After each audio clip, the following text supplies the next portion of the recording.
नमस्कार. माळेगाव सहकारी साखर कारखान्याच्या पंचवार्षिक निवडणुकीकरिता ब गटातून महाराष्ट्र राज्याचे उपमुख्यमंत्री अजितदादा पवार यांची उमेदवारी जवळपास फिक्स असल्याचे बोलले जात असतानाच बारामती तालुक्यातील मेकळी या ठिकाणी नीलकंठेश्वर पॅनलच्या प्रचार सभेदरम्यान उपस्थित शेकडो सभासदांनी अजित पवार यांनी उमेदवारी अर्ज मागे घेऊ नये यासाठी साकडं घातलंय. यावेळी सर्वांनी एकजुटीने हात वर करून त्यांची उमेदवारी जणू जाहीरच केली आहे. चला तर पाहूयात मेकळी येथे झालेल्या जाहीर सभेतील अजित पवारांवरील प्रेम व्यक्त करणारा, अंगावर शहारे आणणारा एक छोटासा प्रसंग.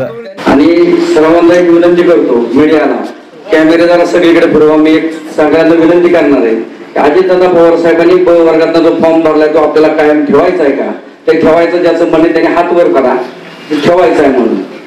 आणि राजवर्धन दादांना दाखवा की सर्वांचे मत आहे, राजवर्धन दादांचा फॉर्म आपल्याला ठेवायचा आहे. बरोबर, सर्वांनी कुठं घ्या, हात वर करा. सगळे ज्यांना वाटते दादांनी फॉर्म वगैरे ठेवला पाहिजे, या निवडणुकीमध्ये दादा उभं राहिले पाहिजे, त्यांनी सगळ्यांनी दोन्ही हात वर करून दादांना सांगा की दादा आम्ही तुमची वाट बघतोय, आम्हाला तुम्हाला मतदान करायचंय, दादांपर्यंत निवडून पोहोचला पाहिजे, दादा तुम्ही उभं राहायचंय, कुठल्याही परिस्थितीमध्ये तुम्ही माघार घ्यायची नाही, आम्हाला ब वर्गातून तुम्हाला मतदान करायचंय, आमच्या कारखान्यावरती तुम्ही संचालक व्हायचंय आणि आम्हाला आमचं भाग्य आहे की आदरणीय दादा आपल्या कारखान्यावरती विठ्ठलाला उभं राहणार आहे आणि दादांचं येणं हे आपल्यासाठी शुभ संकेत आहे असं म्हणून